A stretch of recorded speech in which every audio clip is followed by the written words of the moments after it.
नमस्कार दोस्तों, मैं Ravindra Yadav, solar engineer of Tekals Energy. अभी हम 2 किलोवाट का सेटअप लगा रहे हैं, जिसमें ये 540 वाट का सोलर मॉड्यूल दिया है। इसके साथ जो इन्वर्टर है वो गामा का 2 kVA है। मान लीजिए किसी के घर में अगर लाइट है, लगभग 10 लाइट है, 4-5 फैन है या 6 फैन है, उसके साथ फ्रिज है, टीवी है, वॉशिंग मशीन है, ये सारा कुछ है। और इन सारे लोड को अगर रन करने के लिए अगर आपको सिस्टम लगाना है तो ये जो गामा kVA 2 kVA है, ये सबसे बेस्ट है आपके लिए और ये आप लगा सकते हैं। उसके साथ भले ये 12 वोल्ट का जो मॉड्यूल आता है, एक 200 वाट वाला या 180 वाट वाला, वो मॉड्यूल लगाइए, या 400 वाट लगाइए, या 335 लगाइए, या फिर ये 540 लगाइए या 550 लगाइए।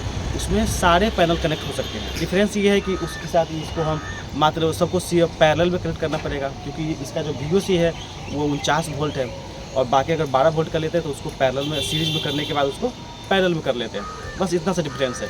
लेकिन ये 2 kVA में सबसे बढ़िया सिस्टम है, जिसको हम 2600 VA के नाम से जानते हैं, लेकिन वो 2 kVA में आता है। हर टाइप का सोलर पैनल हम लोग कनेक्ट कर सकते हैं, इसका वो बेनिफिट है। इसमें ये 540 है, अभी हम लोग कनेक्ट कर रहे हैं, इसी का आपको पूरा लाइव दिखा रहे हैं। तो अगर आप मेरे चैनल पर नए हैं तो चैनल को सब्सक्राइब कीजिए, बेल आइकन को हिट कर लीजिएगा, क्योंकि इसी तरह का इंटरेस्टिंग वीडियो हम लाते रहते हैं, वो भी टेक्नोलॉजी से रिलेटेड, और हर तरह का इंस्टॉलेशन लाते रहते हैं। सिस्टम की बात करें तो इस सिस्टम में मेन है कि इनके घर पे लगभग 10 से 15 लाइट है, और जो कंटिन्यू चलने वाला है वो कम से कम 4 फैन है जो कंटिन्यू रन होगा। उसके साथ इनके घर में फ्रिज है 2, उसके बाद एक AC है, लेकिन AC इस पर चलेगा नहीं। पानी का मोटर है, जैसे कि टंकी आपको दिख रहा है, लेकिन ये इस पर हम लोग रन करेंगे नहीं, क्योंकि यहाँ पे 1 HP का समरसेबल पंप लगा हुआ है, और समरसेबल 2 kV पे रन नहीं हो सकता, क्योंकि वो स्टार्टिंग में 8 एम्पीयर लेता है, लेकिन इसमें रन नहीं हो पाएगा। तो इस पर मोटर छोड़ करके और AC छोड़ करके इनके घर का पूरा लोड चलेगा, वो आपको पूरा दिखाएंगे। अब यहाँ इंस्टॉलेशन की बात करें तो सबसे ज़्यादा ध्यान रखना था कि ये रेलिंग और ये वाटर टैंक। तो वाटर टैंक के बाद का जो एरिया आपको ये दिख रहा है, इसी में हमें सोलर लगाना था, वो भी 4 सोलर मॉड्यूल, मतलब 2 किलोवाट। और उसके बाद ये रेलिंग भी है, और ये सबसे ज़्यादा हाइट पे भी देख रहे हैं, सबसे ज़्यादा हाइट है, इसके नीचे में ही सारा का सारा बिल्डिंग है, ये 4th फ्लोर है। तो यहाँ पे हमें इस बात का भी ध्यान रखना था कि यहाँ हवा का दबाव ज़्यादा हो सकता है। तो फिर भी हमारे पास ऑप्शन एक ही था कि हमें हाई राइज में ही जाना पड़ेगा, बिकॉज ऑफ रेलिंग, ठीक है, वरना हम 4 पैनल यहाँ पे लगा नहीं पाएंगे। दैट्स वाई हम यहाँ पूरा हाई राइज में ही स्ट्रक्चर लगा रहे हैं। अब इसको पूरा हाई राइज भी नहीं बोल सकते, क्योंकि पिछला लेग जो है 5 फीट ही है और अगला लेग 3 फीट है। इस प्लांट में एक बात और है जो यहाँ मेंशन करने वाली है, कि आप लोग सोचिएगा कि यहाँ पे अपने 2 किलोवाट का प्लांट लगा रहे हैं, तो यहाँ पे क्या लाइटिंग रेस्ट आप लोग दीजिएगा या यहाँ पे अर्थिंग दीजिएगा? तो हाँ, यहाँ पे लाइटिंग रेस्ट और अर्थिंग भी देंगे, लेकिन as per customer demand. Okay, ये हम हर बार मेंशन करते हैं कि जो भी प्रोडक्ट हम लगाते हैं, जो भी इंस्टॉलेशन करते हैं, हम लोग एज पर कस्टमर डिमांड ही करते हैं। इस बात को ऐसे समझते हैं कि आपने सोलर इंस्टॉल कराने का जब प्लान किया, तो सबसे पहली बात कि जब अपना साइट विजिट करने जाता है जो भी पर्सन, चाहे हम जाए या आप जिनसे भी लगवाते हैं वो जाएगा, तो सबसे पहले आपको हर चीज़ समझना है कि क्या यहाँ पे अर्थिंग कितना हो सकता है, कितना देना अनिवार्य है, यहाँ लाइटिंग रेस्टर देना अनिवार्य है क्या, उसके बाद यहाँ स्ट्रक्चर किस तरह का लगेगा, उसके बाद यहाँ पे कैसे कैसे इंस्टॉल होगा, कैसे कैसे वायरिंग होगा, इन सारी बातों को आपको ध्यान रखना है, और ये सारा चीज़ आपको समझ लेना है, और उसी के अनुसार उसका इंस्टॉलेशन करवाना है। तो फ्रेंड्स, आप इतना तो जानते ही हैं कि सोलर महंगा आता है, सस्ता तो आता नहीं है, लेकिन ये जो इंस्टॉलेशन है उससे ज़्यादा महंगा नहीं है, उससे सस्ता ही है। तो थोड़े से रुपए की बचत की वजह से आप इन सारी बातों को नज़रअंदाज नहीं कर सकते, बिकॉज यही इंस्टॉलेशन ही आपके इन प्रोडक्ट का जान है। बिकॉज अगर इंस्टॉलेशन में कोई त्रुटि रह जाती है तो आपको बार बार परेशानी का सामना करना पड़ सकता है। और इस साइट की बात करें तो हमें फिलहाल यहाँ 2 पैनल ही लगाना था, तो हमारा वो पैनल रेडी हो गया है, इंस्टॉलेशन हो करके वायरिंग करते हैं। यहाँ से इसका हमने वायर ले लिया है, ठीक है, यहाँ से इसका माइनस चला गया, और यहाँ से उसका हम प्लस ले रहे हैं, और इसको पूरा सीरीज कर लिए हैं।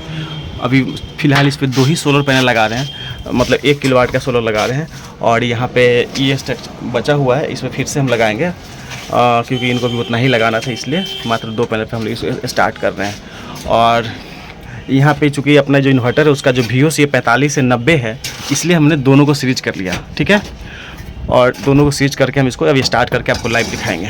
बहुत ज़्यादा हाइट पे हम सोलर लगाए थे, इसीलिए यहाँ पे फास्टनेट वर्क करने के साथ साथ इसका ढलाई भी करवा रहे हैं, और उसके लिए यहाँ पे 6 बोरा गिट्टी, 6 बोरा बालू और 1 बोरा सीमेंट, मतलब 6 कंटर गिट्टी, 6 कंटर बालू और 1 बोरा सीमेंट, पूरा बोरा मिक्स कर दें वहाँ पे और इसका फाइनली ढलाई हो जाए। अभी जो नया गामा 2 के भी जो आया है उसका जो VOC रेंज है वो भी बदल गया है, 30 वोल्ट से 99 वोल्ट कर दिया है। और ये जो उजला वाला टॉप दिख रहा है, यहाँ से हम आउटपुट लिए सिंगल वायर का आउटपुट, यहाँ चाहे डबल वायर का भी आउटपुट ले सकते हैं, लेकिन चूंकि हमारे घर में सिंगल वायर का ही आउटपुट गया है, पूरे इन्वर्टर का वायरिंग हो रखा है इसलिए।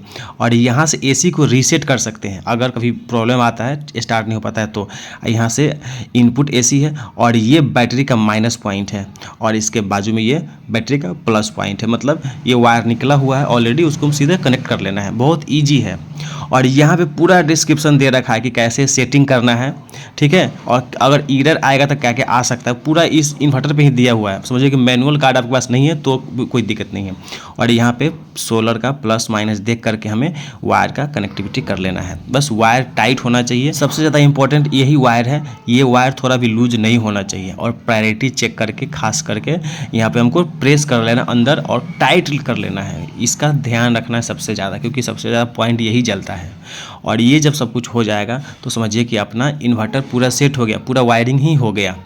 और आउटपुट में हो सकता है प्रायोरिटी उल्टा पुल्टा हो सकता है, तो आप टेस्टर से टेस्ट करके भी आप प्रायोरिटी चेक कर सकते हैं। ये जो वायर है, ठीक है, आउटपुट वाला। बैटरी की बात करें तो यहाँ 2 टाइप का बैटरी है, एक है लिव गार्ड का जो लगभग 3 महीना पुराना है और वो 150 एम्पियर का है, और ये लिव फास्ट का जो है जो नया बैटरी है 165 एम्पियर का। और इस दोनों को एक साथ हमने कनेक्ट कर लिया है, मतलब 24 वोल्ट बना लिया है, चूँकि 24 वोल्ट का अपना इन्वर्टर है इसके वजह से। एंड इस वीडियो में आपको एक सवाल का और जवाब मिल जाएगा कि अगर आपके पास कोई पुराना बैटरी रहता है और उसके साथ आप जो नया बैटरी जोड़ लेते हैं, लेकिन उसमें भी अगर आपके पास मान लीजिए कि छोटा बैटरी है, मतलब कम कैपेसिटी का बैटरी, जैसे कि ये 150 एम्पियर का बैटरी है लिव गार्ड का, लेकिन इसके साथ जो हमने नया बैटरी जोड़ा है वो है लिव फास्ट का 165 एम्पियर का बैटरी।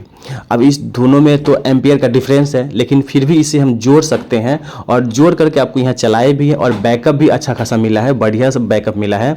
तो ये कैसे संभव हुआ? ये सब इसलिए संभव हुआ है क्योंकि दोनों बैटरी सही है, बस ये है कि 150 एम्पियर के रेंज में ही इसका भी बैकअप मिलेगा, लेकिन बैकअप मिलेगा मतलब जोड़ सकते हैं, लेकिन अगर दोनों बैटरी सही हो तो, क्योंकि हमने दोनों का ग्रेविटी चेक किया तो नया वाला तो ऑब्वियसली सही ही होगा, लेकिन पुराने वाले बैटरी का जो चार्जिंग रेट है वो भी सही था और उसका ग्रेविटी भी सही था, तो हमने दोनों को एक साथ वोल्टेज मैच करा करके हमने जोड़ लिया। फाइनली इन्वर्टर को हमने जब ऑन कर लिया है तो चेक कर रहे हैं कि हमें इसमें अब क्या क्या मिल रहा है, ठीक है, क्योंकि हमने पैनल को सीरीज में कनेक्ट किया है, पैरेलल नहीं किया है क्योंकि VOC की वजह से।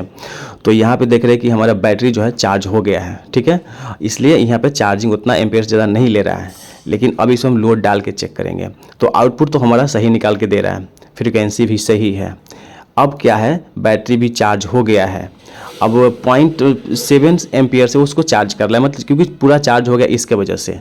लेकिन अब लोड चलाना है, लोड चला के देना, तो 8% अभी लोड है।